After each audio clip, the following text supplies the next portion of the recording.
Yaadni barnoota kanaa ergaa qulqulluu Phaawulos gara warra Roomee, ergaa qulqulluu Phaawulos gara warra Roomee boqonnaa 10:13 irraa jalqabee hanga lakkoofsa 15tti kan jirudha. Lakkoofsa 13 irraa jalqabee hanga lakkoofsa 15tti kan jirudha. Ergaan isaa yookaan immoo yaadrimeen isaa maa inni fayyinaaf qabxiiwwan barbaachisoo ta'an maalidha? Yookaan immoo fayyuudhaaf qabxiiwwan barbaachisoo ta'an maalidha? Qulqulluu Phaawulos dhumarraa jalqaba gaafa dubbatu. Qulqulluu Phaawulos gaafa dubbatu dhumarraa jalqaba. Akkam jedhee jalqabaa? Namni maqaa gooftaa waamu ni fayyaa jedhee jalqaba. Maal jedhee jalqabaa? Namni maqaa gooftaa waamu maal ta'a? Ni fayyaa jedhee jalqaba. Garuu namni maqaa gooftaa waamu ni fayya gaafa jedhu fakkeenyaaf amma hin yaadattanii yoo ta'e safarri Finfinnee keessatti safarri Yesus jedhamu hin jira. Kanaaf namni taaksii irra hojjetu tokko Yesus waan jedheef ni fayyaa. Kana qulqulluun Phaawulos sirriitti jalqabarraa jalqabee dhumarraa jalqabee gara jalqabaatitti nu fida. Dhumarraa jalqabee gara jalqabaatitti nu fida. Qabxiin inni jalqabaa maalidha? Qabxiin inni jalqabaa maalidha? Fayyuudha. Argitanii qabxiin inni jalqabaa akkuma isiniin jedhe qabxiin inni jalqabaa fayyuudha. Fayyinaaf qabxiiwwan kun ni barbaachisu jedheeti qabxiin inni jalqabaa maalini? Fayyuudha. Fayyuu kan jedhu kuni eessarra jira? Roomee boqonnaa 10 lakkoofsa 13 irra jira. Roomee boqonnaa 10 lakkoofsa 13 irratti fayyuu kan jedhu kana gaafa kaasu maal jedha? Namni maqaa Waaqayyoo waammatu, namni maqaa gooftaa waammatu ni fayyaa jedha. Itti aansee lakkoofsa 14 irratti maal jedhee gaafata? Egaa kaa waan ittiin amanne akkamitti waammatu jedha. Argitanii? Akkamitti waammatu jedhee raawwateet waammachuun ni barbaachisa. Garuu waammachuudhaaf immoo amanuun akka barbaachisu. Maaliif akkuma isiniin jedhe dhumarraa ka'e waan ta'eef qulqulluu Phaawulos dhumarraa gara jalqabaatitti dhufaa jira. Dhumarraa gara jalqabaatitti dhufaa jira. Dhumni isaa maalinni? Fayyuudha.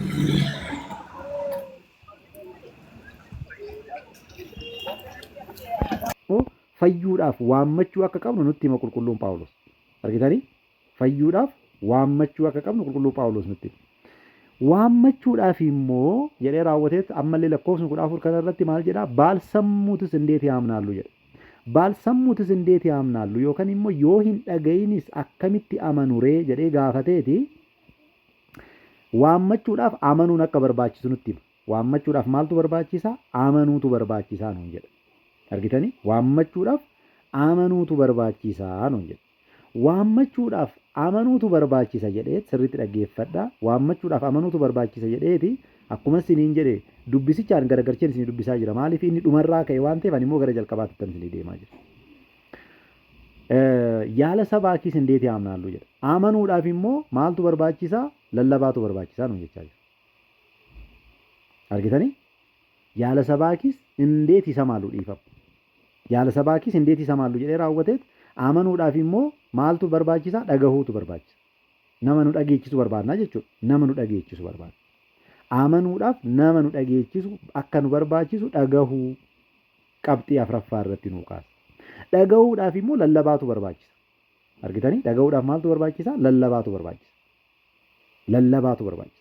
Lallabuudhaaf immoo maaltu barbaachisaa? Ergamuutu barbaachisa. lakkoofsa 15 irratti akkana jedha. መልካሙን የምስራች የሚናገሩ እግሮች እንዴት ያማሩ ናቸው ተብሎ እንደተጻፈ ካልተላኩስ እንዴት ይሰብካሉ?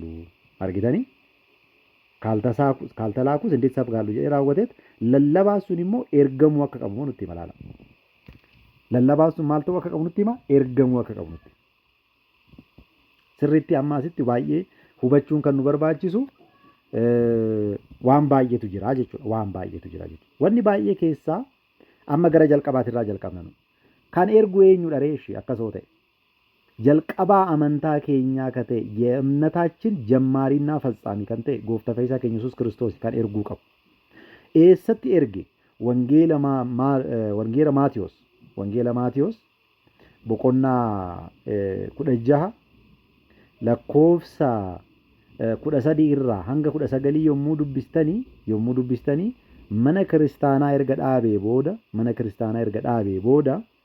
mana kiristaanaa kiyya nan dhaabaa dhiifama erga dhaabee doon ta'e mana kiristaanaa kiyya nan dhaabaa erga jedhee booda aangoo lubummaa kennaafii ture duuka buutota isaatiif aangoo lubummaa kenneefiti garuu erga waan lafa kanarratti hojjechuudhaaf yaade hundumaa erga xumuree booda maal gochuu jalqabe erguu jalqabe eenyu erge 12 keessaa tokko akkuma beektan Yihudaan ganiinsa isaatiin gaabbee garuu gaabbii galuu dursarraa eegamu uffannisee akka du'e ni beektu 11 saniif maal kennaa warra 11tiif maal kennaa ajaja kenna warra 11tiif yommuu ajaja kennu akkana jedhaan wangeela Maarqos akkana jedhaan wangeela Maarqos boqonnaa 16 lakkoofsa 15 irratti akkanatti barreeffamee jira lakkoofsa 15 irratti akkanatti barreeffame boqonnaa 16 lakkoofsa 15 irratti akkanatti barreeffamee jira akkanas jedheeni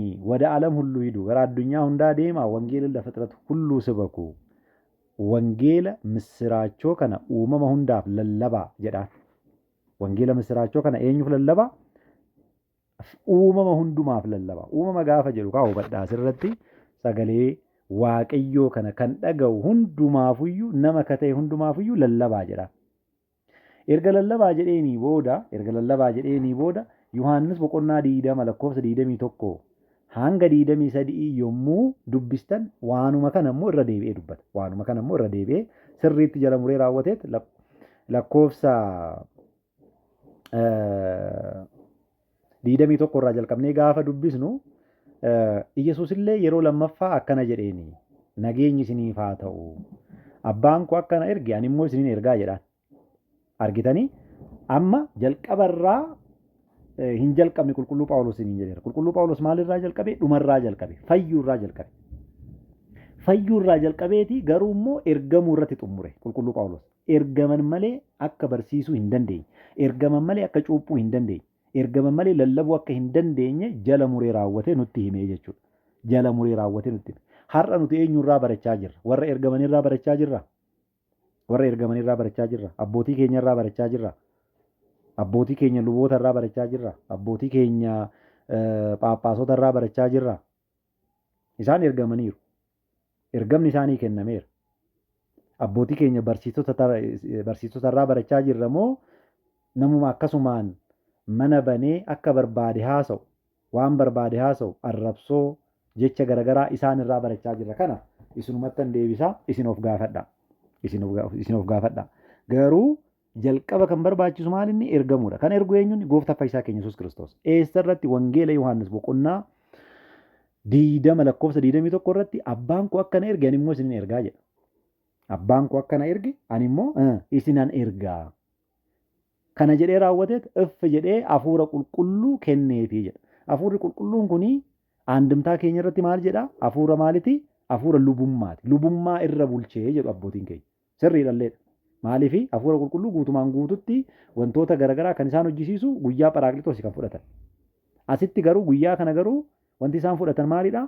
Lubummaadha. Lubummaadha. Lubummaa maal ittiin godhan? Ittiin barsiisan. Lubummaa maal ittiin godhan? Ittiin cuuphan. Lubummaa maal ittiin godhan? Foonii fi dhiiga gooftaa ittiin jijjiiran lubummaa kana kenneef jechuudha. Foonii fi dhiigni gooftaa kan ittiin jijjiiramu lubummaa kanaan. So abbootiin keenya lubummaa akka kenneef jala muranii dubbatu. Lubummaa akka kenneef immoo akkamitti beeknaa yoo kan jettan taate itti aanee akkana jedha. Haatiyaataachuun hiiqir yaalaachuu hulluu hiiqarlaachuu. Namni cubbuun keessan yaasii dhiifamu cubbuu keessan waaqayyo si yaa dhiisu namni jettaniin ni hafaafii jedhe. Kan itti qabdan immoo qabameeraa jedhe. Argitanii lubummaa akka ta'e kanaan beektanii jechuudha. Abbootiin keenya gaafa hiikan lafarraa kaasaniitii miti akkanumaan wannoo jedhaniitii miti. Hafuurri qulqulluun isaan gargaara dhugaadha. Hafuurri qulqulluun isaan gargaara dhugaadha. Garuu hafuurri qulqulluun gaafa isaan gargaaru kana beekumsa asumaa kennaaf. Kitaaba qulqulluu keessaa kennaaf beekumsallee gaafa kana hiikan jechuudha. Isinii galee miti gaafa kana hiikan. Kallattimaan aangoo kana kenneef gooftaa fayyisaan keenya Yesuus Kiristoos. Aangoo kana immoo dursallee kenneefii ture. Wangeela Yohaannis, Wangeela Maatiyos boqonnaa 18 lakkoofsa 18 irratti illee kenneefii ture dhugaa dubbachuudhaaf. Argitanii? Durseellee kenneefii ture. Guyyaan kun garuu odoo gara fannootti hin bahin dura wangeela Maatiyos boqonnaa 18 lakkoofsa 18 irratti dhuguman isiniin jedha በምድር ያሰራችሁት ሁሉ በሰማይ የታሰረ ይሆናል ከለፈረት ሂተን ሁሉ ሰሚረት ከኒዳሚኒ ታ በምድር የፈታችሁት ሁሉ በሰማይ የተፈታ ይሆናል ለፈረት ከንሂተን ሁንዲ ሳቱዩ ሰሚረትስ ከንሂከም ታ ኩኒ አንጎሉ ቡማት አራ አቦቲ ኬኛ ጋፋ አርጊኑ አባ ኬኛ ኑ ሂካኑ ኤቢሳ ከንጀኑፍ ከናፍ ማሊፍ አንጎን ሂኩ ፊ ሂዱ ከከነሜ አቦቲ ኬኛ ሉቦታ አንጎን hiikuu fi hidhuu kan kenname isaaniif yoo ta'e nu immoo nu hiikaanii eebbisaa jechuun hiikamuun isaanillee maal jedhu hidhaa cubbuutirraa Kiristoos yaa hiikuu jedhu argitanii hidhaa cubbuutirraa eenyu yaa hiiku Kiristoos yaa hiiku abbootiin keenya akkamitti akka kasoomina qaban ilaala si hiikera si eebbiseera hin jedhani beeka maqaa kiyyaan hin jenneeni barisaan gooftaan gaafa itti yonnoo jedhu kan hiitanii jedhe si hidheera yoo jedhan bakka barin danda'ani garuu kasoomina isaan qaban kiristaanummaa isaanii ilaala Kiristoos yaa hiiku Kiristoos yaa eebbisuu jedhu argitanii Kiristoos yaa hiiku Kiristoos yaa eebbisu kuni baay'ee tokko murteessaadha jechuudha. Kanaaf ergamuun dirqamadha. Qabxiin keenya jalqabaa maalidha ammare ergamuudha jechuudha. Amma kanii akka qulqulluu Phaawulos deemetti miti kan deemnu isinii galee miti akka qulqulluu Phaawulos deemetti qabxiin jalqaba inni kan godhe fayyuudha. Nuti garuu amma asirraa ol odoon irrasii gadi odoon ta'in nu jalqabumarraa jalqabnee deemaa jirra. So qabxiin inni jalqabaa maalinni ergamuudha jechuudha. Qabxiin inni jalqabaa maalinni ergamuudha. Kan ergu eenyudha isiniin jedheera gooftaa fi fayyisaa keenya Yesuus Kiristoos.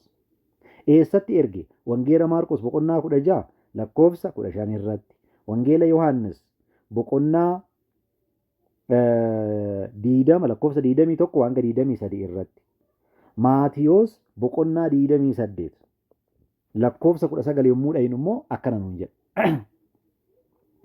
28 lakkoofsa dhumaa boqonnaa 28 lakkoofsa dhumaa akkana jedha. Amma kaa maal jedheeniira? Deemaa jedheeniira. Lallabaa jedheeniira. Eega lallabanii booda namni amanu suni maal ta'u akka qabu gaafa itti himu gaafa ajaja kennuu fi akkana jedha. እንግዲህ ሂዱና ኤጋካ ዴማቲ አሕዛብን ሁሉ ኦርሞተ ሁንደ በአብ በወልድ በመንፈስ ቅዱስ ስም መቃ አባ ከኒልማ ከነፉረ ቁልቁሉቲን እያጠመቃችሁ ጩጳቲ ያዘዝኩትም ሁሉ እንዲጠብቁ እያስተማራችኋቸው ዋናን እስን አጀጀ ሁንዱ ማዩ አከ ኤገን በርሲሳቲ ደቀ መዛሙርት አድርጓቸው ዱከቡቶታ ታሲሳ እኔም እስከ ዓለም ፍጻሜ ድረስ ከናንተ ጋር ነኝ anillee hanga dhuma addunyaatitti isin wajjin nan jira jedheen maatii waaqayyoo qabxii tokko asitti akkanaa qabattan hin barbaade ani hanga dhuma addunyaatitti isin wajjin nan jira jedheen garuu amma kan ajaje eenyu 11 isiniin jedheera 11 ta'uu immoo isatti argattu asuma wangeeluma Maatiyos boqonnaa 28 lakkoofsa 16 irratti 11 ደቀ መዛሙርት ግን ኢየሱስ ወዳዘዛቸው ተራራ ወደ ገሊላ ወጡ jedha 11 jedha argitanii minu 11 11 kana ajajni kennameef maatii waaqayyoo nama biraatiif hin kennamne 72 bariin jiran isaa wajjin gargaartota jedhamanii barattoota jedhamanii gargaartota jedhamanii qudusaan ardi'it jedhamanii 72 ardi'it yookaan immoo gargaartonni 72 ni jiru. Kan ammoo isatti arganna wangeela Luqaas boqonnaa 10 irratti ni argattu. Wangeela Luqaas boqonnaa 10 yommuu deemtanii akkana jedha. lakkoofsa tokko irratti gaafa deemtanii akkana jedha. ከዚያ በኋላ ጌታ ሌሎች 70 ሾሞ ሁለት አድርጎ እርሱ ሊሄድበት ወዳለው ከተማ ስፍራ ሁሉ በፊቱ ላካቸው ይላል። ከነቦደ ጎፍታን ቶርባተማ ለማይራ ኢሰታሳ ኪታብ ቁልቁሉን ጋፋሰው ቶርባተማ ሙዴ ጀ 70 ሾሞ አርጊተኒ 70 ሾሞ ቶርባተማ ሙዴ kana muudeera isaa wajjin jiru kana keessa fakkeenyaaf amma Luqaas warroota muudaman kana keessa jira 70 lamman kana keessa jira Luqaas argitanii 70 lamman kana keessa jira kanaaf isaan ni jiru garuu aangoo kana kan kenne 11 fi maatii waaqayyo warra 11 kanaaf la 11 no wangeeluma Maarqos birallee deemtanii tooga yommuu ilaaltanii boqonnaa 16 lakkoofsa eyyen lakkoofsa 14 yommuu dubbistanii በኋላም በማዕድ ተቀምጠው ሳሉ ለ11 ተገለጠ ቦደስ ማዕድ ረታኒ yommuu jiranitti 11 fi of ibsee jedha. 11 of ibsee laala. 11 warra 11 kanaafi maaliifi hubadhaa maaliifi 12ffaa kan ture Yihudaani akkuma isiniin jedhe biraa deemeera. Yihudaan du'aan boqoteera isaan bira. Yaa boqotee yaa jennu malee inni makaraa ofitti fide gooftaa isaa gurgureet qalbii jijjiirratu dhisee waan biraa keessa gale. Har'a nullee guyyaa guyyaadhaan gooftaa keenya gurguraa ni oolla. Garuu qalbii waan jijjiirrannuuf Waaqayyo dhiifama nu godha. Baay'inni keenya hojii Kiristoos fannoo irratti nu hojjete wajjin baay'inni keenya walitti buuneera. Baay'inni keenya garuu qalbii jijjiirrannee gaafa deebisnu gooftaan nu dhiifama nu godhuudhaaf ammallee amanamaadha. Maaliif raajichi Hisqeel akkuma nu barreesse yookaan immoo akkuma raajicha Hisqeel boqonnaa 18 lakkoofsa 21 irraa jalqabee akkuma barreeffamee jiru Hisqeel boqonnaa 18 lakkoofsa 21 irraa jalqabee barreeffamee akka jiru akkana jedha. ኃጢአተኛም ካደረገው ኃጢአት ሁሉ ቢመለስ ጩበማንስ ጩቦ hojjete hundarraa osoo deebi'ee ትእዛዜን ሁሉ ቢጠብቅ አጀጀ ኮ ሁንዱማዩ ኦዶ ኤጌ ፍርድንና ቅንን ነገርን ቢያደርግ ፍርዲፊ ዮካን ሙርቲፊ ዋን ጋሪ ኦሶ ሆጀቴ ፈጽሞ በህይወት ይኖራል እንጂ አይሞትም። ጎንካ ልቡን ጅራተ መሌ ሂንዱ ጀደ ጎፍታ ፈይሳን ኢየሱስ ክርስቶስ ጋፈ ዱበቱ አፋን ራጂቸ ኢሳ አፋን እስቄሊን ጋፈ ዱበቱ ጀቹ itti aani lakkoofsa 23 irratti akkana jedha. Ba'uun ኃጢአተኛ ይሞት ዘንድ ፈቅዳለሁን? Egaa kaa cubbamaan akka du'u nan eeyyamaa jedha. Argitanii? ከመንገዱም እንዲመለስ ከራ ሰዓት ይራው ከን ጩቡ ሰዓት አራይሌ አከ ዴቢው በህይወት የሚኖር ዘንድ አይደለምን? ልቡዳን ኢሌ አከ ጅራቱ ፊሚቲ ሀዊንኮ argitanii? Haga feene cubbuu odoo hojjenne nuuf dhiisa inni. Seexanni garuu maal isiniin jedha dhufee gurratti shukki isin jedha. Maal isiniin jedha? Cubbuu kana mara hojjetteemma akkamitti mana Waaqayyoo deemtu? Cubbuu kana mara hojjetteemma akkamitti gaabbii galta? Cubbuu kana mara hojjettee imma akkamitti gara Waaqayyoo nan deebi'a? Waaqayyo naaf dhiisa akkamitti jetta? Isiniin jedha. Garuu jechi Waaqayyoo maal jedha? Raajicha Hisqeel boqonnaa 18 lakkoofsa 23 irratti በውኑ ኃጢአተኛ ይሞት ዘንድ ፈቅዳለሁን jedha. Cubbamaan akka du'u nan eeyyamaayi ይላል የሰራዊት ጌታ እግዚአብሔር. Argitanii? Gooftaa Waaqayyoo gooftaan akkana jedha. ከመንገዱ jechuun ከኃጢአቱ jechuu barbaadeeti ይመለስ በህይወትም ይኖር ዘንድ አይደለምን jedha. Lubbuun akka jiraatu miti በህይወትም ይኖር ዘንድ አይደለምን? Lubbuun akka jiraatuun barbaada akka du'u hin barbaadu. Cubbamaan akka du'u hin barbaadu jedha. Kanaaf cubbuu keenyarraa gaafa deebine Waaqayyo fuulduratti gaafa cubbuu keenya himanne Waaqayyo nu fayyisuudhaaf maalidha? Amanamaadha Waaqayyo nu fayyisuudhaaf. Yihuudaan kana hin goone. Kanaaf warra 11tiif largitanii ለ11 jedha. ለ11 ተገለጠ 11ፍ akkasuma ammallee wangeeluma Maatiyos kanarreef isinitti argisiise boqonnaa 28 lakkoofsa 16 irratti kan jiru ለ11 ደቀ መዛሙርት ግን jedha ኢየሱስ ወዳዘዛቸው ተራራ ወደ ገሊላ ሄዱ። ወረ 11ኒፍ አጀጅኒ ከነሜፍ ማሊዳ ዴማቲ jedhen እንግዲህ ሂዱና አሕዛብን ሁሉ ኦሮሞተ ሁንዳ በአብ በወልድ በመንፈስ ቅዱስ ስም እያጠመቃችሁ ያዘዝኳችሁንም ሁሉ እንዲጠብቁ እያስተማራችኋቸው ደቀ መዛሙርት አድርጓቸው እኔም እስከ ዓለም ፍጻሜ ድረስ ከእናንተ ጋር ነኝ jedhe hanga adhuma addunyaatitti maaliif aangoo lubummaa kana kan kenne isadha maatii Waaqayyo. Aangoon lubummaa kuni hanga dhumaa isaan wajjin akka jiraatu gaafa himsu laala. ኃጢአታቸው ይቅር ያላችኋቸው cubbuu keessan yaa isiniif dhiifamu kan jettan hunduu ni dhiifamaaf jedhe. Wannoo kana kan kenne isinan ergaa kan jedhe isa እልካችኋለሁ እኔም እልካችኋለሁ jedhe እኔም ደግሞ እልካችኋለሁ. argitanii እኔ ክርስቶስ kan ergu eenyudha? Kiristoosidha jechuudha. እኔ jedha laala.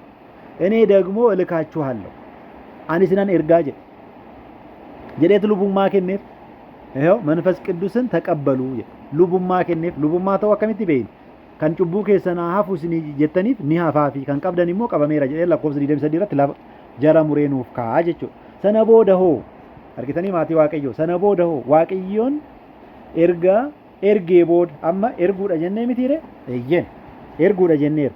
Ergee booda warri ergame kun immoo lallabuu qaba dirqama isaaniiti. Argitanii lallabuu qaban ergamaniiru waan ta'eef kanaafi qulqulloonni odumaa makaraa gurguddaan irra gahee jiru makaraa meeqa odorraan gahaa jiranu oduma reebaa jiranu oduma ajjeesaa jiranu maal gochaa turan? maal gochaa turan? Lallabaa turan. Hin sodaanne. Argitanii? Maatii Waaqayyoo hin sodaanne, sagalee Waaqayyoo labsuudhaaf hin sodaanne. ጴጥሮስና ዮሐንስ በጸሎት ጊዜ በ9 ሰዓት ወደ ቤተ መቅደስ ይመጡ ነበረ። በምን ጊዜ? በጸሎት ጊዜ። በምን ጊዜ? 9 ሰዓት። አቦቲን ኬኛ ሀራ የሮ ከደና ኬሳ ቶኮ ሰዓቲ ሰገሊ ማቲ ዋቀዮ ሰዓቲ ሰገሊ ኩን ኤሳ ዱፌ ከኖ ኪታብ ቁልቁሉራ ዱፌ ሰዓቲ ሰገል የሙ ተው ከደናዳፍ ዴመን የሙ ከና ነመ ከደናዳፍ ታኤ ጅሩ አርገኒ ማል ጀደኒቶ ኢtti himani ቁልቁሉ ጴጥሮስ አከነ ጀዴ ብርና ወርቅ የለኝም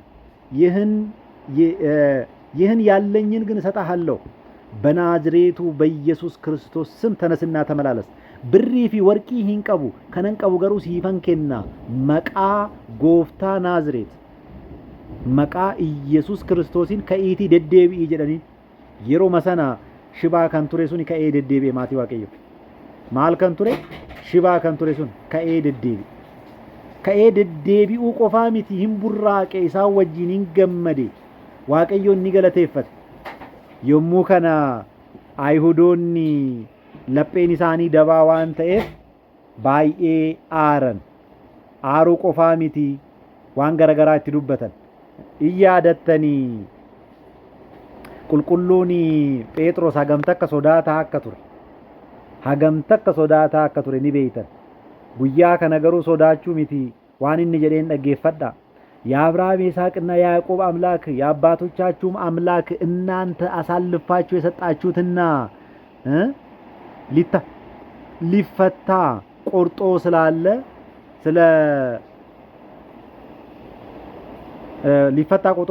ስላለ ስለ ጲላጦስ ፊት የካዳችሁት የብላቴናውን ኢየሱስን አከበረው። አርጊታኒ ምን አደረገው? አከበረው። እናንተ ግን ቅዱሱን ጻድቁን ክዳችሁ ነፍሰ ገዳዩን ምን አደረጋችሁ? ነፍሰ ገዳዩን ሰው ሰጣችሁ እንጂ አላመናችሁትም። ዲዲፋም ይሰጣችሁ ዘንድ ለመናችሁ ጀዴ ነፍሰ ገዳዩን ጀዴ ላላ ኢሳን በርባን ኑፋይ ከሙሙ ጀረኒ በርባን ልቡ በሌሳ ቱሪ አጊተኒ balbaa lubbu balleessaa ture garuu lubbu balleessaan kun nuuhaayii kamu gaafa jettanii qiddusuunna tsaadiquunim kidaachuu jedha laata kidaachuut hin kaaddanii isaa hin gantanii isa gantanii lubbu balleessaa maal gootanii jedhe lubbu balleessaa nuufaa gadhiifamu jettanii lubbu balleessaa nuufaa gadhiifamu jettanii jedhee qulqulluun Phexros isaan fuundura dhaabbate ragaa ba'e. kana qofaa miti kuni hojii duka bootaa boqonnaa 3dha hojii duka bootaa boqonnaa 6 fi 7 immoo yommuu dubbistanii boqonnaa 6 keessattuu gara dhumaatirraa jalqabdanii boqonnaa 7 guutuu isaa yommuu dubbistanii qulqulluun Isxifaanos waan inni godhe ni argattu hanga dhagaadhaan isa reebanitti isaan fuundura dhaabbatee waa'ee Kiristoos ragaa bahaa ture maaliif muudamaniiru kaa argitanii qulqulloonni hani haga dhuma addunyaatti si wajjinan jira hin jenneeni hanga dhuma addunyaatti si wajjinan jira jedheenis kanaaf duuka buutonni maal godhan lakkoofsa 6 irratti daaqonoota kana ni muudan lakkoofsa 6 irratti boqonnaa 6 lakkoofsa 6 irratti bahawariyaatiin fiitaa qoomaachoo jedha lakkoofsa 6 irratti bahawariyaatiin fiitaa qoomaachoo eenyu fa'a qulqulluu Isxifaanos fa'a nama 7 daaqonoota 7 filatanii xofuma isaaniitti filatanii namoota gaggaarii namoota namni isaan jaallatu filatanii fidanii duuka buutota fuundura isaan dhaaban ከጸለዩም በኋላ እጃቸውን ጫኑባቸው ክኖ ክርስቶስ harka isaa irra godheet manfas ቅዱስን ተቀበሉ jedhaa miti ammallee isaanillee haaluma wal fakkaataadhaan harka isaanii irra kaaniit warra torban kana hafuura qulqulluu irra bulchanii jechuudha argitanii warra torban kana maal irra bulchanii hafuura qulqulluu irra bulchan yommuu hafuurri qulqulluun irra bulu qulqulluun Isxifaanos namoota fuundura dhaabbatee waa'ee gooftaa ragaa ba'uu jalqabe jechuudha hin sodaattan kaa gaafa hafuurri qulqulluun isin irra bulu sodaan hin jiru maaliif ergamaniiru waan ta'eef sodaan hin jiru maal ta'aniiru waan ta'eef ergamaniiru waan ta'eef maal ta'uu qaban maal gochuu qaban lallabuu qaban qabxiin lammaffaan keenya maali dharee lallabuu argitanii qabxii keenya yaadachaatii hin dagatin aadaraa keessa jalqabanii ergamanii Kan ergu eenyudha? Gooftaa fi fayyisaa keenya Yesuus Kiristoos. Waamama maqaa isaatiif kabajni haa ta'uuti. Ergamanii booda hoo lallabuudha. Argitanii? Amma namoota lallaban kana dhagahuun immoo gahee keenya ta'a. Qabxii sadaffaan maa inni dhagahuudha. Gahee keenya ta'a. Keessattuu namoonni wangeela kan dhaggeeffachaa jirtan, kiristaanummaadhaan ala kan jirtan, kiristaana isinitti fakkaatee amantaa pirootestaantii, amantaa pheenxee keessa warri jirtan, gowwoomtanii achi deemtanii achi kan jirtan yoo jiraattan, gowwoomtanii achi deemtanii achi kan jirtan yoo jiraattan, pheenxeen kiristaanaa miti, akkoo beektan pirootestaantiidha. Pirootestaantii jechuun mormuu jechuudha malee kiristaana jechuu miti. Isinii galee miti? Pirootestaantii jechuun mormuu jechuudha malee kiristaana jechuu miti. Warroonni achi keessa jirtan har'a sagalee kana dhaggeeffadhaa. Sagaleen Waaqayyoo maal jechaa jira? Namoonni ergaman sani akkasitti lallabuu qaban. Luutar namni erga hin jiru maatii Waaqayyoo. Namni tokko san ergine. Lubummaa hin qabu. Mana kiristaanaatitti barnoota bara kiristaanaa bakki inni itti barate hin jiru. Monoksee ture eeyyani. Monoksee namni kamiyyuu deemee hin seena. Ergasii booda wantoota tokko tokko barachuudhaaf yaalee saniin booda lubummaa odoo hin qabaatin sanuuyyuu immoo barnoota baay'ee odoo hin qabaatin dhiitee ba'e. Mana kiristaanaa kaatolikii sanuu keenyaa miti. Keenya wajjin walitti isa fidu hin jiru. Kaatolikii rakkoo gurguddaa hedduu of keessaa qabdu jechuudha. Kanaaf Luutar namni isa erga hin jiru odoon ergamiin garuu barsiisuun hin danda'amu. Kitaaba qulqulluu Phaawulos jala muree nutti hima. Ergaman malee akkamitti barsiisuu nuun jedha. Ergaman malee barsiisuun hin danda'amu. Isinii galee lallabuu hin danda'u qulqulluun Phaawulos jala muree nutti himeera. Lallabuu hin danda'u.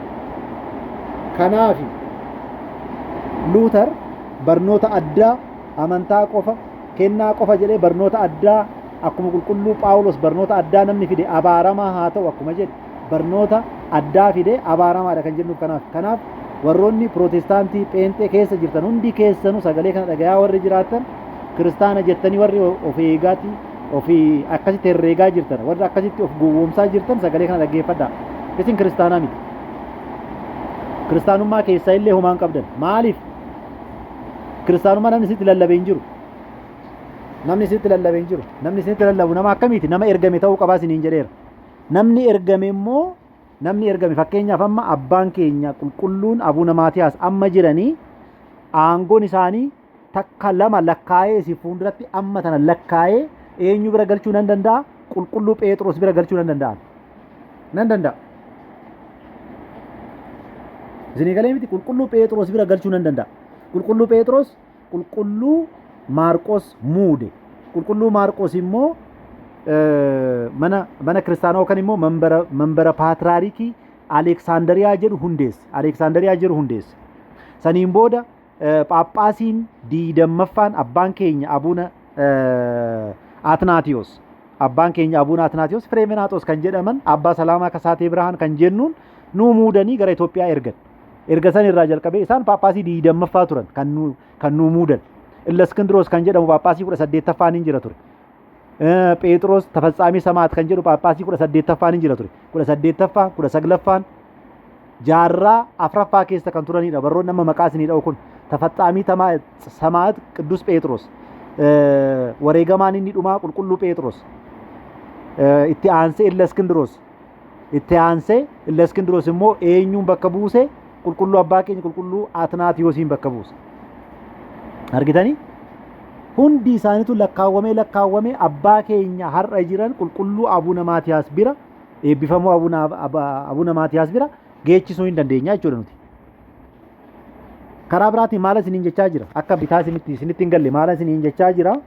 Har'a abboonni keenya nutti lallaban kuni Kiristoosis isaan erge. Maaliif? Wangeela Maatiyos boqonnaa 28 lakkoofsa 19 fi 20 gaafa dubbisnu ani hanga dhuma addunyaatitti si wajjinan jira hin jenne aangoo sani jechuu isaati Kiristoos.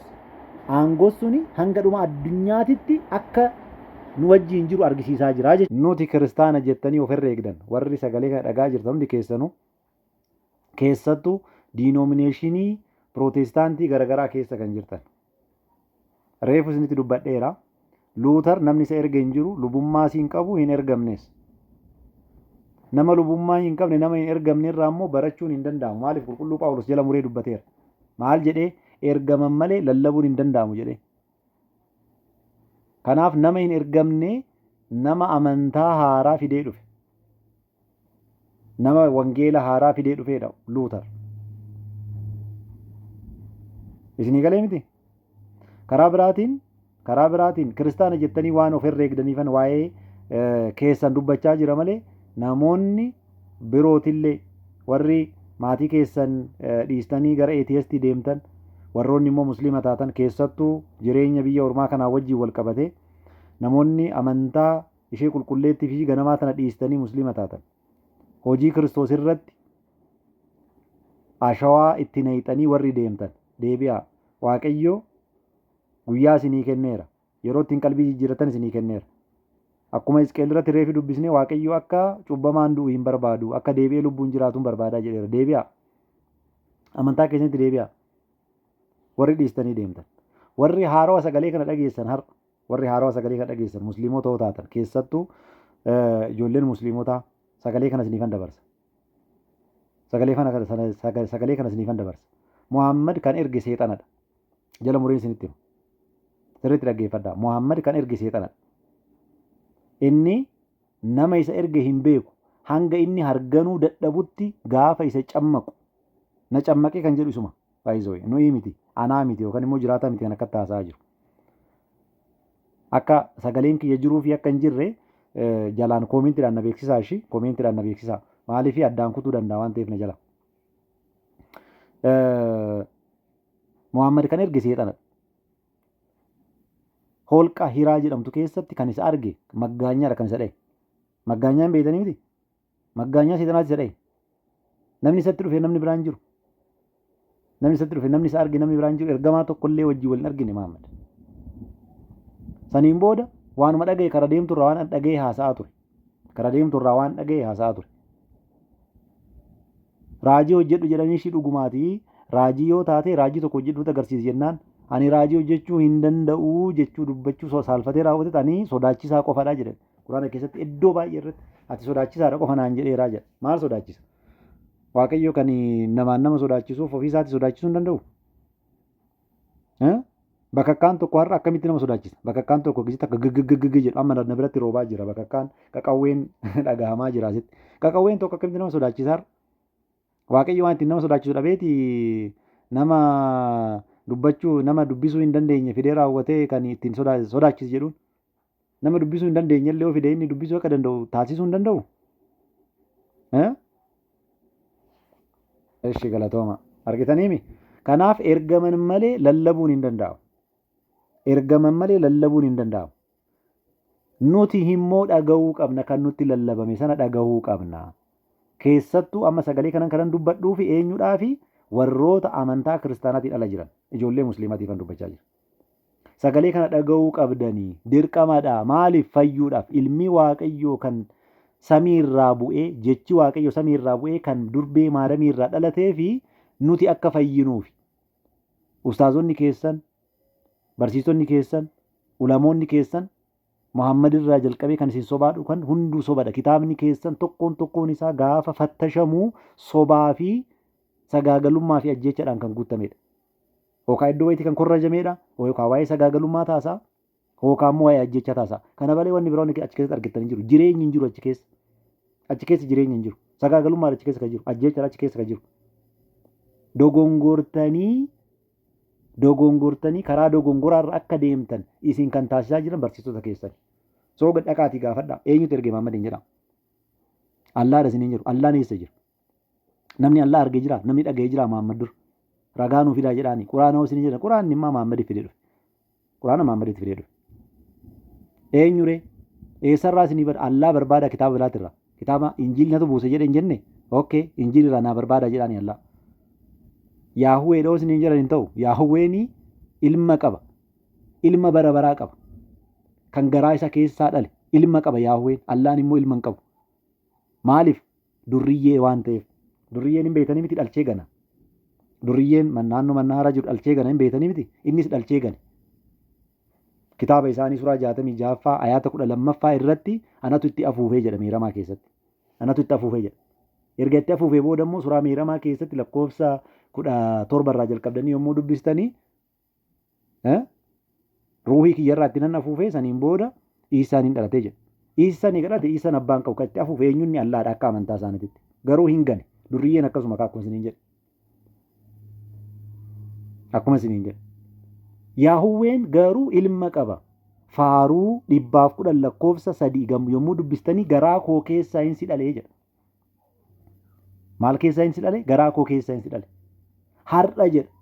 እኔ አንተ ልጄ ነህ እኔ ዛሬ ወረድኩ ጀራ ፋሩ ለመረትለ ፋሩ ለመለኮፍሳ ጃሃፊ ቶርባ ዱብ yommuu dubbistan ፋሩ ለማ lakkoofsa jahaa fi torba yommuu dubbistan faaruu daawit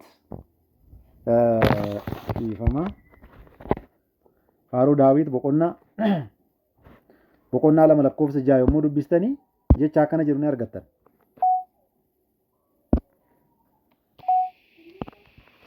Argitanii jecha akkana jedhu ni argattan. ትእዛዙን እናገራለሁ እግዚአብሔር እንዲህ አለኝ አንተ ልጄ ነህ አንተ ምን ነህ ልጄ ነህ እኔ ዛሬ ወልጄሃለሁ እኔ ዛሬ ወለድኩ አኒ ሀርጣ ሲዳሌራ ሀርጣንቱን ዮም ሀርጣ አኒ ፊሲን ቤክኑ ከን ሀርጣ ተናቲን ሰገሌንክ የንጅራ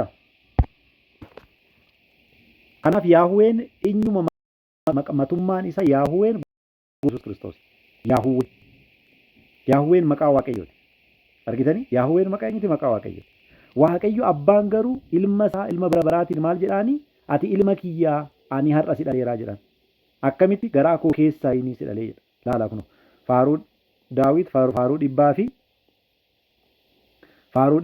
10 argitanii faaruu dhibbaa fi 10 lakkoofsa 3 irratti akkana argitanii ከአጥቢያ ኮከብ ይሙላታ jedhee yaada ከአጥቢያ ኮከብ አስቀድሞ ከሆድ ወለድኩ ገራ ኮ keessaa hin si dhalee ከአጥቢያ ኮከብ አስቀድሞ ምን ከምን ወለድኩ ከሆድ ወለድኩ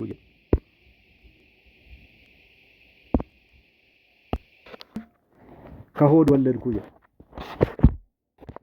argitanii kanaafi gowwoomtaniirtu isin sobaniiru kasinin jedhuuf kanaaf isin sobaniiru namni uummanni kun marti keessattuu Oromiyaa keessatti baay'ina naannoo gara Harargee gara Arsii gara Kamisee ምናምን kan namoonni jiraatan baay'inni isaanii amantaa kana keessa kan jiran amantaa musliimaa keessa kan jiranidha. Garuu sobamtaniirtu maatii waaqayyoo isinis carraa argattanii namoonni kun wanta kana keessa akka bahan itti hima. Kanaafi namni muudame sun lallabuun dirqamadha. Gaafa lallabu immoo nuti dhaggeeffannee deebii deebisuu qabnaadha. Keessattuu namoonni kiristaanummaadhaan ala jirtan warroonni kiristaanummaadhaan ala jirtan dhagahuun baay'ee barbaachisaadha. Yoo dhageessan immoo sagalee waaqayyootitti amanuu dhabuun hin danda'amu. Kiristoosin amanuu dhabuun hin danda'amu baay'ee. Maaliif Kiristoosin amanuu dhabuun hin danda'amu isiniin jedha? Kiristoosin akkamitti amanne yaadame? Waaqa ta'ee osoo jiruu gadi of qabee akkuma qulqulluu Phaawulos Filiphisiyoos ergaa isaa warra Filiphisiyoos boqonnaa 2 lakkoofsa 6 jalqabee dubbatu inni bifa waaqummaatiin osoo jiru waaqummaa isaa irraa akka fudhatamuutti hin herreegne lakkoof argitanii gadi of qabeet bifa garbichaa foon namaa uffatee gadi of qabee hanga fannootitti ajajamaa ta'e hanga maalitti hanga fannootitti ajajamaa ta'e ilaala hanga fannootitti ajajamaa ta'e kan dhufe nu'iif jechadha sababbii cubbuu keenyaati. Allaan immoo maal jedhaa nama qulqulluu yoo taatanii yoon isinitti qaddare ibiddattan isin gubaa isiniin jedha. Hundi keessanuu ibidda seentu hin gubattu hanga cilee fakkaattanitti gubattu jedha. Sayyaal Bukaarii 65-73 irratti. 65-73 irratti. Kun immoo hiika suuraa 19 suuratul meeram jettanii tokko isin amantan suuraa 19 ayata 71 hiika isaati. Maaliif hundi keessanuu ibidda ni seentu jedha achi keessatti. Hundi keessanuu ni seentu jedha. Gaafa ibsu immoo hanga cilee fakkaattanitti gubattu jedha. Argitanii? Maatii waaqayyoo hundi keessanuu sirriitti hubadhaa dhaggeeffadhaa. Asillee taatanii gangara hawwitan waan jirtaniif keessa bu'ee sadarkaa kanatti dubbachuun kan barbaachiseef. Asillee taatanii achi hawwitan maaliif? Baay'inni keenya dhaloota calleeti. Kanaan dollee dubbadheen jira. Dhaloota callee keessattuu afurri musliimaa warri isin keessa jiru mana musliimaa jala ooltanii gara mana musliimaa san maree gara mana kiristaanaa isin argisiisu sun itti mul'isu fuudhee raawwatee afurri sun achumaan isin sallamsiisa. Gaafa waa'ee Kiristoos dubbatan gaafa waa'ee arrabsan Kiristoos arrabsan aartanii gastii irratti baatu akka waan waa fiddanii akka waan waa deebistanii achumaan achuma taatanii haftanii jechuudha. Baay'een keenya akkasi. Kun immoo maalirraa kan ka'edha? maatii keessanirraa kan fudhattan hafuurota hamoo keessattuu wasangallaa kan jedhamu. Wasangallaan hafuura musliimati. Hafuura musliimati. Fuudhee raawwatee teessa fuudha gastii musliimaa jala siin geessa. Keessa keessan keessa taa'a hin beektan hafuura hamaadha waan beektan hin qabdan. Fuudhee raawwatee achitti siin geessa. Saniin booda hoo Kiristoos arrabsame jettanii aartanii dubbattan gastii irra baatanii saniin booda gaafii takka gaafa siin gaafatan deebisuu hin dandeessan. Deebisuu hin dandeessan. Nu fuuldura gaaf takka dhaabatanii deebisuu dubbachuu waan hin dandeenyeef nu 40tti nu baqatu akkuma beektan. Nu baqatu. Dubartii homaan beekne dubartii mana maadaamii homaan beekne ol galchaniitu ustaaza kan jedhame kabajamaa kan jedhame isaanii kan guyyaa guutuu wajjin haasaa oolu hin beektan. Kanaaf sagaleen kun isiniifillee har'a ni ta'a. Dhagaha. Dhagaha. Muhammad kan erge seexanadha. Inni kan hordofu seexanadha. Seexana ergamaa seexanaatiin. Kanaaf hojii seexanaa kan hojjetu. Tokkoffaa hojii seexanaa ajjeesudha. Maal jedhe gooftaan fayyisaan keenya Yesuus Kiristoos. Wangeela Yohaannis boqonnaa 8 lakkoofsa 44 irratti maal jedhe? Inni jalqabumaan lubbuu balleessaa ture. Maal ture jalqabumaayyuu? Lubbuu balleessaa ture. Soba yommuu dubbatu ofirraa burqisiisee dubbataa jedhe. Argitanii? Soba yommuu dubbatu ofirraa burqisiisee dubbata. Soba abbaa sobaa ture jedhe. Gooftaan fayyisaan keenya gaafa dubbatu. Kanaaf isa kanatu Muhammad erge. Iddoo tokkotti dhugaa takka hin qaban bakka takkatti deebii tokko deebisuu hin dandeenyeef kanaaf. Garuu immoo walitti guurramanii hojii seexanaa san galmaan ga'uun isaanii dirqama waan ta'eef bakka tokkotti guurramanii dubartii waan beekne ol galchanii nama waan beekne ol galchanii isaa wajjin qaaqaa oolu guyyaa guutuu. Dafqatee irra cita gaafa nu argan bakka seenan dhaban miyuutii nu godhan bilookii nu godhan ofirraa nu ari'an mana isaanii dha'ineeti bara. Mana keenya dhufuun hin maadhiisaa mana keenya onnee kamiin dhufan mana isaanii dha'ine manuma isaanii. Inni hin yaadattu. Eengadda nama 1,300 fuulduratti ustaaziin dubartii isaanii tokko maqaan dhawwa asirratti beeksisan hojjedhu ustaaza dubartii malee dhiira gaafa haasofsiisu baay'inaan hin argu hin argu gaafa isin hin jedhu kaan hin agarre jechuun kiyya baay'inaan dubartii haasofsiisuun isa argaa ustaaza dubartiiti qamisii dubartii jalaa hin ba'u. Nama 1,300 fuulduratti dibeetii kootu seeni jedheeni. Dafqi isaa irra citee fuulli isaa jijjiirame saniin booda dhiyeessee bade. Har'a fooloowarii gara 400 wayii 500 wayii qaban ijoolleen tun. Argitanii fooloowarii 400 wayii 500 wayii kan qaban. Kanaaf hubadhaa maatii waaqayyoo hubadhaa. Maaltu kana nu gochaa jira kan jedhu. Kanaaf erga namni muudame sun eega namni waaqayyoorraa eega namni Kiristoos irraa aangoo argate nutti lallabee nu dhagahuun dirqama keenya. Erga dhagamne immoo amanuun dirqama keenya maaliif? Kiristoos cubbuu keetiif du'e gaafa siin jenna akkamitti amanuu dadhabda? Amanuu akkamitti dadhabda? Keessattuu musliima taate akkamitti amanuu dadhabda? Indee Allaan barii ibiddatti si gubuuf barsi qopheessee jira bara. Kara kitaaba keetti haasa'a jiraataa miti. Jiraataa miti kitaaba keetti haasa'a. Ibiddaan si gubuudhaaf barsi qopheessee jira bara. Ani ibiddaafan si uume waan ta'eefi umrii kee guutuu jedha hubadhu sirriitti umrii kee guutuu waan gaarii hojjette ijaa ibiddaaf uumamteef qofa gufuun takka si dhooftee raawwatteet ibidda keessatti of agartaa siin jedha. Kuni kitaaba isaaniiti. Kitaaba isaanii amanamaa Sayyid Al-Bukaarii irratti kan barreeffamee jirudha.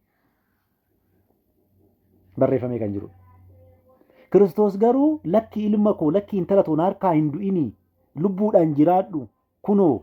Ani akka ati hin duuneef jecha fannoo irratti cubbuu kee baadhee too takka kaffaleera. Idaan kee kaffalameera. Wanni marti sii dhumateera.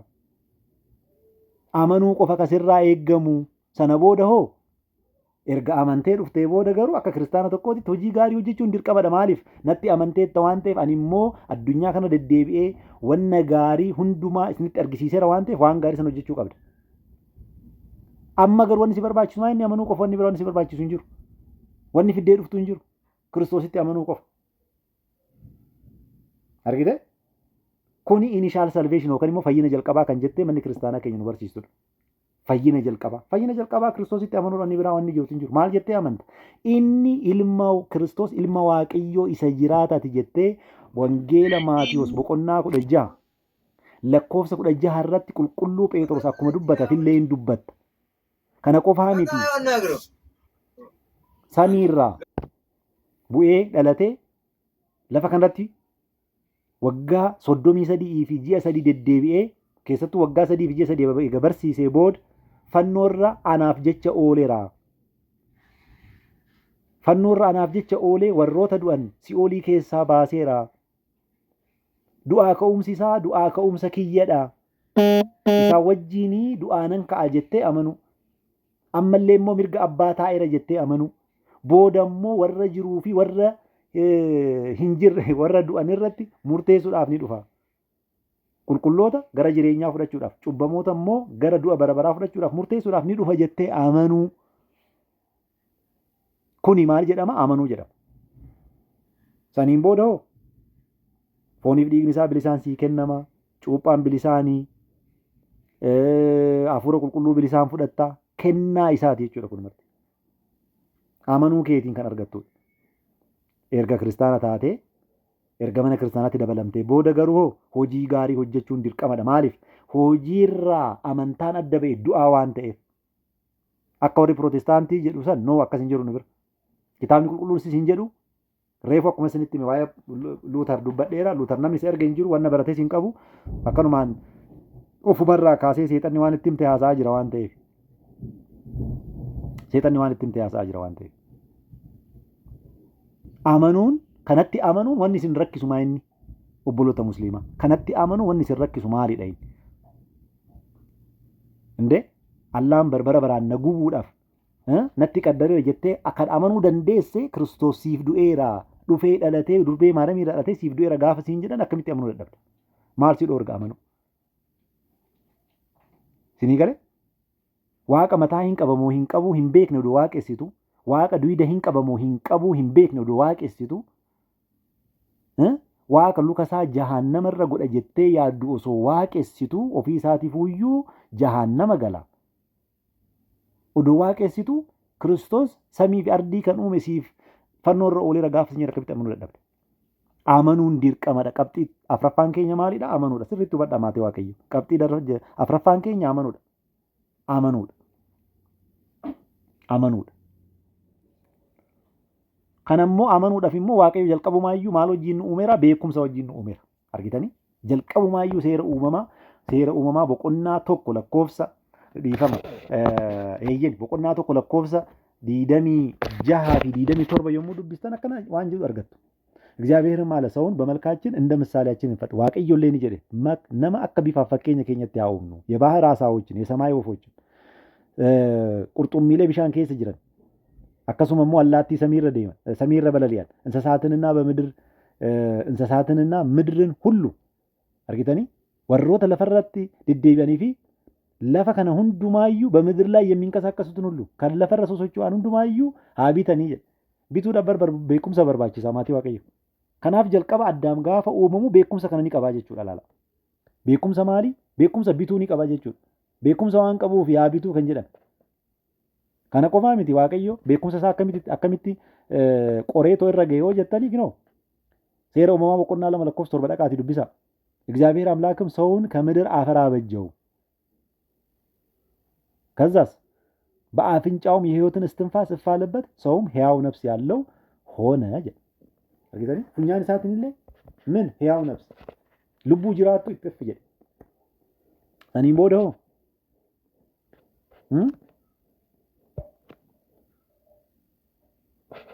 ሰኒም ቦደው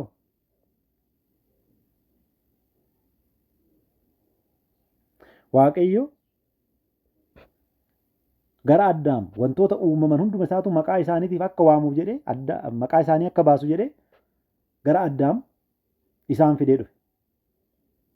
Kana lakkoofsa 19 fi 20 yommuu dubbistan ni argattu.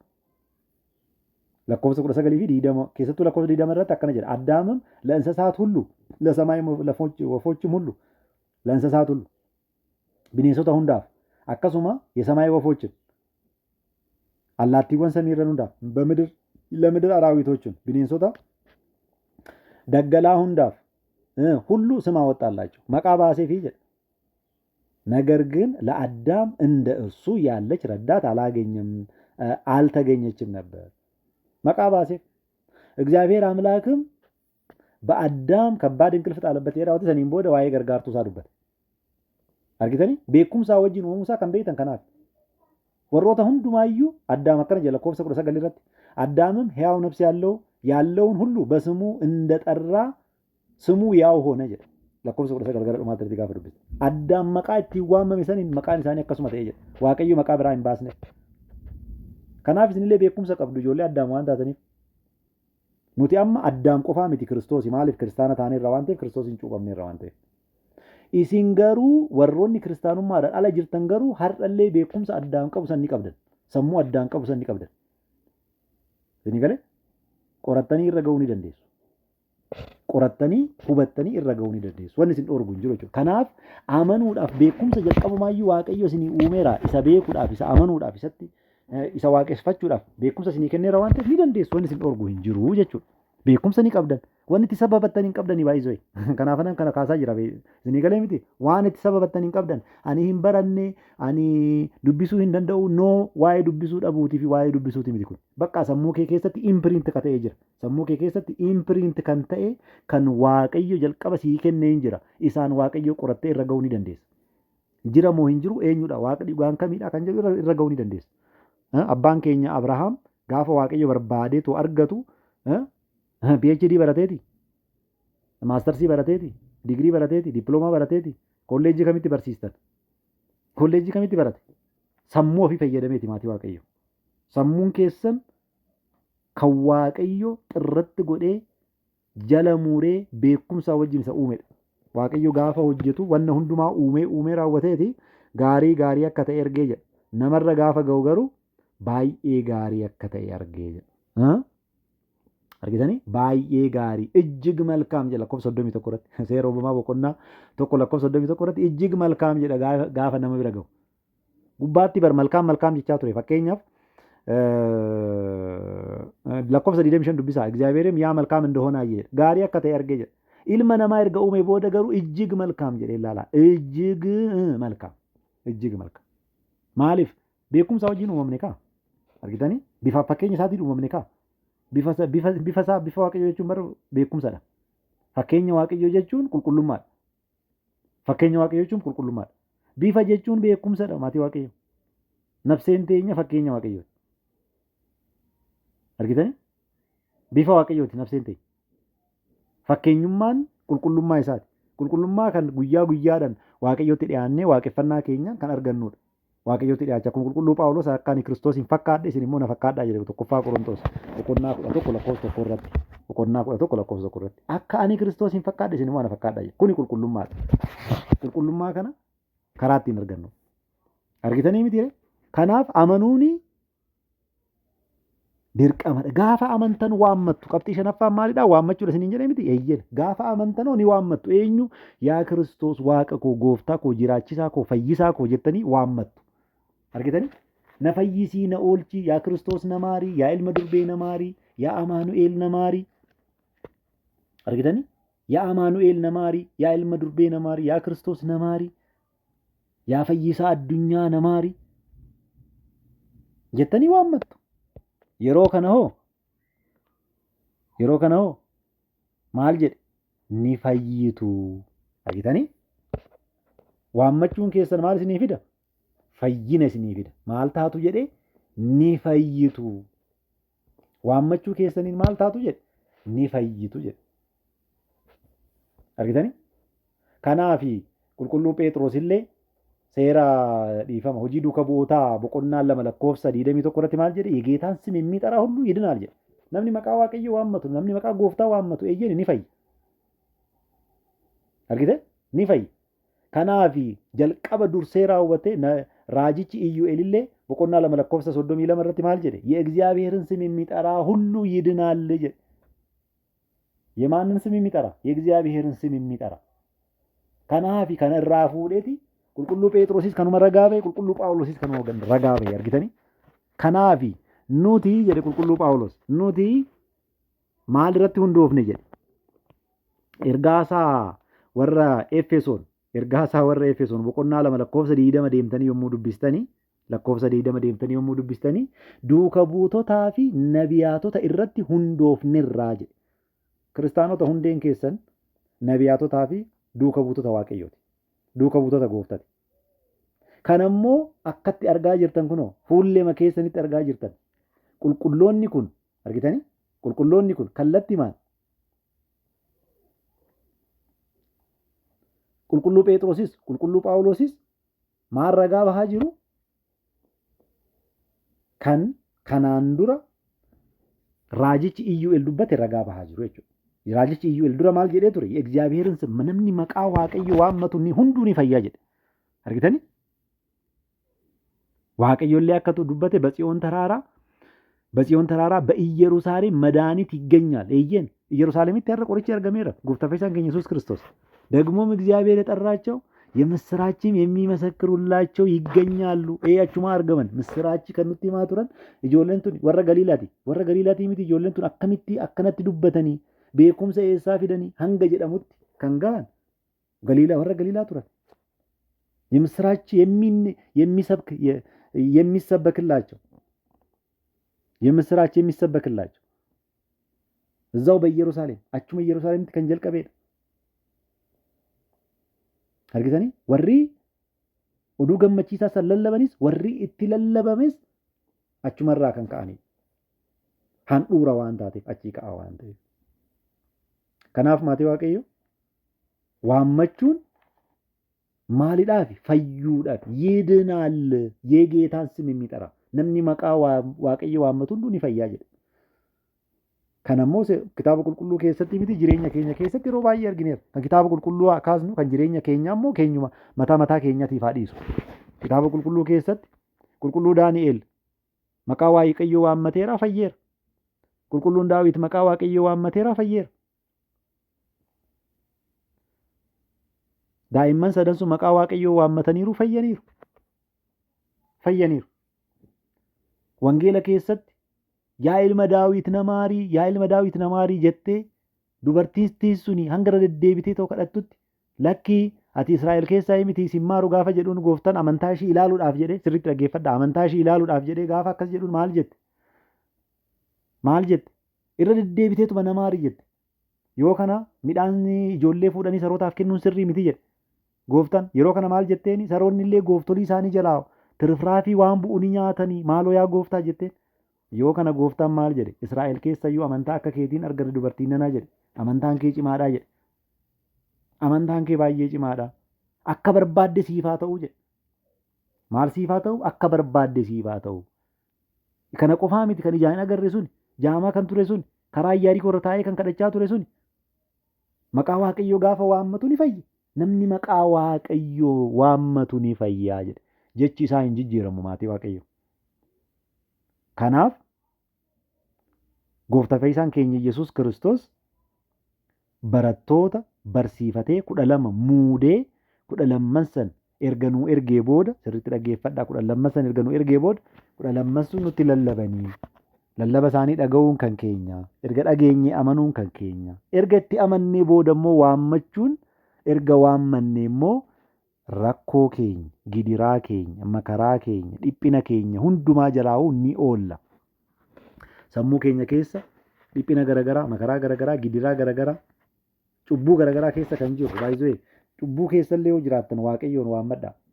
Cubbuu keessa oduma jiraachaa jirtuyyuu oduma cubbuu keessa daakaa jirtuyyuu Waaqayyoon waammadhu. Seexanni abdii si kutachiisa. Waaqayyoon akkamitti waammattaa? Cubbuudhaan baddeetta hoo? Cubbuu keessa jirta hoo? Akkamitti Waaqayyoon waammattaa siin jedha. Abdii si kutachiisuudhaaf. Lakki cubbuma feete keessa jiraadhu garuu Waaqayyoon waammadhu. Waammadhu na keessa as keessaa na baasi yaa Waaqa koo, yaa gooftaa koo, yaa fayyisaa koo, yaa jiraachisaa koo as keessaa na baasi jedhiitii gaafadhu. Kadhadhu. Jiraatii gaafadhaa kadhadhaa. Inni nu fayyisuudhaaf amanamaadha yoomillee taanan nu fayyisuudhaaf amanamaadha. Barnoota koo har'aa yookaan dubbii Waaqayyoo har'aa gaafa walitti qabu qulqulluu Phaawulos ergaa isaa warra Roomee boqonnaa 10 lakkoofsa 13 hanga 15 irratti akkuma dubbate namni nu fuuldura dhaabbatee nutti lallabu namni iccitii cuuphaa iccitii meeroonii iccitii fooniif dhiigaa nuuf kennu jalqaba dirqama Kiristoosiin ergamuu akka qabu aangoo Kiristoos irraa dhufe qabaachuu akka qabu gaafa nutti himu Kiristoos akkuma erge akkuma ani erge abbaan koo akkuma na erge ani immoo isinan erga jedhee raawwate warri ergaman kuni barsiisaa lallabaa akka turan. Kiristoos akkuma erge akkuma ani erge abbaan koo akkuma na erge ani immoo isinan erga jedhee raawwate warri ergaman kuni. Argitanii warri ergaman kun immoo lallabaa akka turan. Du'a fuuldura dhaabbatanii, eeboo fuuldura dhaabbatanii, gajaraa fuuldura dhaabbatanii, dhagaa fuuldura dhaabbatanii kan akka qulqulluu Isxifaanos faan argitanii lallabaa turan. Lallabaa turan. Saniin booda warri dhagaye ni amane. Qulqulluun Phexros guyyaa tokkotti lubbuu 3,000 yommuu amansiisu. Guyyaa biraa immoo lubbuu 5,000 yommuu amansiisu. Sagalee Waaqayyoo yommuu itti dubbatu hafuura qulqulluudhaan ta'eef. Maaliif ergameera waan ta'eef, ajajni itti kennameera, lubummaa fudhateera waan ta'eef. Argitanii? Ni amanan. Erga amananii booda hin waammatan. Erga waammatanii booda ni fayyan. Kuni barnoota mana kiristaanaa hin jijjiiramneedha maatii Waaqayyo.